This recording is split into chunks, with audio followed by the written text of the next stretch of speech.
name is Jalen and this is Art in Color. This pandemic is getting wild. I am in Texas and things are not looking cute. But regardless, Pride Month has just ended and of course there were no celebrations or parties or, like parades. In fact, the President of the United States and his administration urged for the allowance of workplace discrimination based on sexuality and identity, which was thankfully struck down by the Supreme Court this June. Given that Pride Month has just ended, I thought it would be great and also appropriate to discuss an artist who used his work to discuss the difficulties of being LGBT in this country at a time where it was particularly difficult to be so. Not saying that it's not now, just much harder. I know what a very small percentage of you are thinking. But Jalen, I don't support the LGBT. I just want to learn about art stuff. First of all, I am not forcing you to watch this video. This is a public platform. Do what you must. Second, I think that the artist I'm about to discuss has a lot to say about the emotional depth of the human experience, and you might be losing out on an educational opportunity.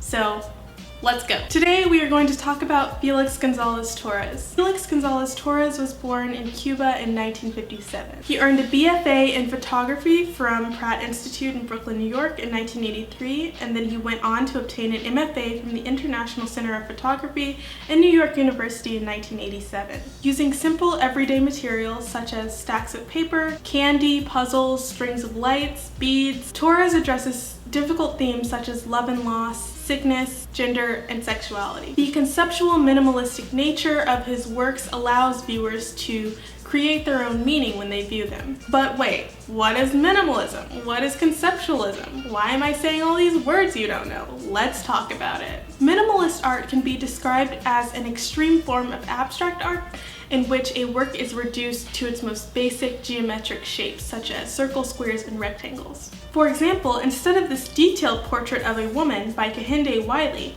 a minimalist portrait might look something like this one by artist Bria Benjamin. It is a portrait that has been reduced to simple shapes. Conceptual art, on the other hand, is a bit harder to explain. It is art based on an idea or concept rather than a simple representation of objects. For example, instead of a portrait of a woman like the ones I just showed you, a conceptual portrait of a woman might be the portrait of Madam C.J. Walker that I mentioned in an earlier video.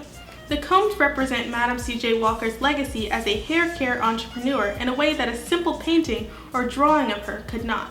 One of Félix González-Torres' most well-known and also most impactful works, in my opinion, is his untitled (Perfect Lovers). It is comprised of two battery-powered clocks set in the beginning to the exact same time. They are installed right next to each other so that they are touching, perfect reflections of one another. Slowly and somewhat expectedly, they fall out of time, and one stops working before the other. This falling out of sync is caused by the batteries dying and also the nature of the ticking mechanism. González-Torres originally came up with the idea for Perfect Lovers when his partner, Ross, was diagnosed with AIDS in the 1980s. I'm sure you all know what HIV/AIDS is, but this is an educational channel, so I'm just gonna drop a little knowledge right now. The AIDS epidemic caused by HIV found its way to the United States as early as 1960. AIDS, standing for Acquired Immunodeficiency Syndrome, was an epidemic in which hundreds of thousands of people died. It was largely ignored by the United States government due to its association with homosexual men. The work aims to document the inevitable passage of time leading up to his death. While the clocks are initially ticking at the exact same time, they must always fall out of sync eventually. This particular work also exemplifies Torres's interest in creating artworks that hold multiple meanings. While of course the work is about his own personal relationship, the non-figurative or non-human nature of the clocks allows viewers to come up with their own understanding of the piece, as sometimes a metaphor for love or the human experience in general. For example, some viewers have even said that the ticking reminds them of a heartbeat, and of course, as one clock seems to come to a stop, the heartbeat must also come to a stop, as in death. In a 1988 letter to his partner Ross, González-Torres wrote, "Don't be afraid of the clocks. They are our time. Time has been so generous to us. We imprinted time with the sweet taste of victory. We conquered fate by meeting at a certain time in a certain space. We are a product of the time, therefore we give back credit where it is due. Time. We are synchronized, now and forever. I love you. The other works that Gonzalez-Torres is known for are referred to as his candy spills. His candy spills often appear as piles of candy wrapped in small shiny material, either arranged in shapes or in the corner of a gallery or museum space. In his candy spill Untitled (Portrait of Ross in LA), the installation is comprised of 175 pounds of candy, which is equal to Ross's ideal body weight at the time of his AIDS diagnosis. Viewers are encouraged to enter the gallery space, take a piece of candy, and maybe eat it or keep it for themselves.